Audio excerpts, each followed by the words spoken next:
الله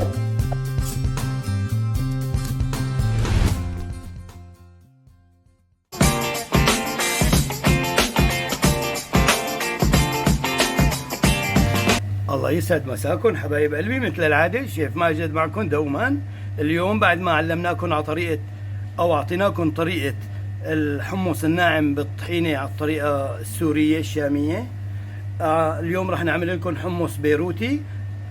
حمص بيروتي على أصوله، كان ينزل ببلودان وبالزبداني وبالشام، شغلة على كيفكم إن شاء الله. هاي كل الناس كانت تحبوا هذا الحمص 4 معالق حمص مثل ما اعطيناكم الطريقة جاهز. سن توم واحد مدقوق ناعم، ربع معلقة كمون صغيرة، معلقة بقدونس ناعم مع ورقين نعناع صغار، ورقتين نعناع ضمنا، وليمونة ناعمة، نص ليمونة ناعمة أو أقل لأنه الكمية قليلة. في ناس بتحط شوية ملح الليمون، انتو حرين، ملح الليمون او ليمون كله طيب. هلا بنبلش بالطريقه.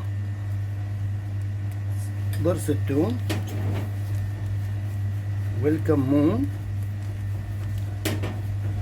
والبقدونسات وورقتين النعناع والليمونات الناعمين.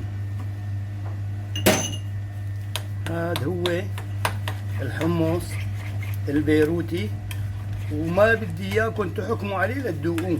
بعد ما تذوقوه وتساووه نفس العيار اللي اعطيتكم اياه الاولاني تبع الفيديو السابق، بس بتضيفوا عليهم هدول المواد.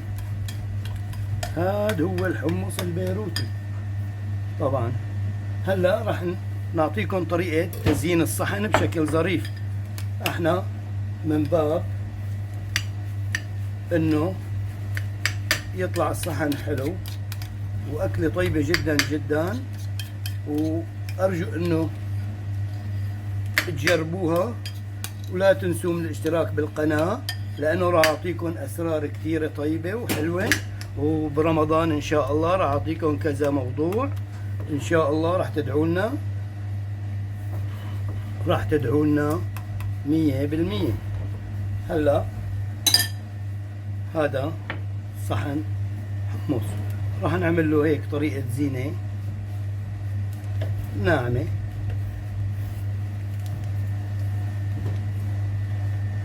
ان شاء الله بسركم بسر بالكم وخاطركم.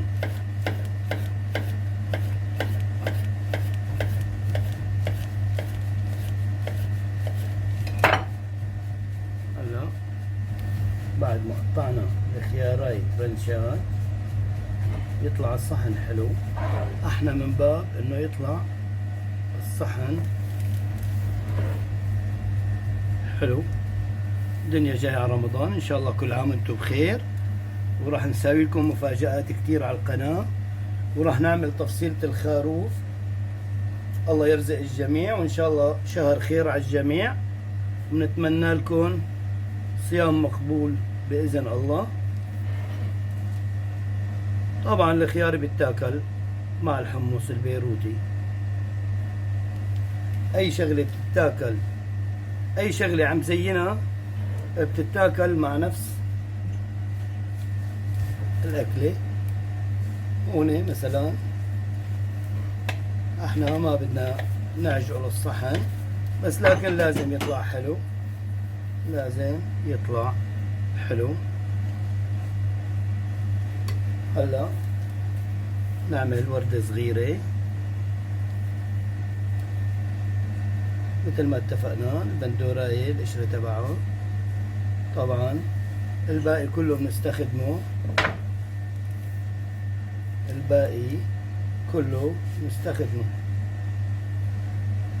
بنلفها لفة ناعمة شوي شوي على مهلنا.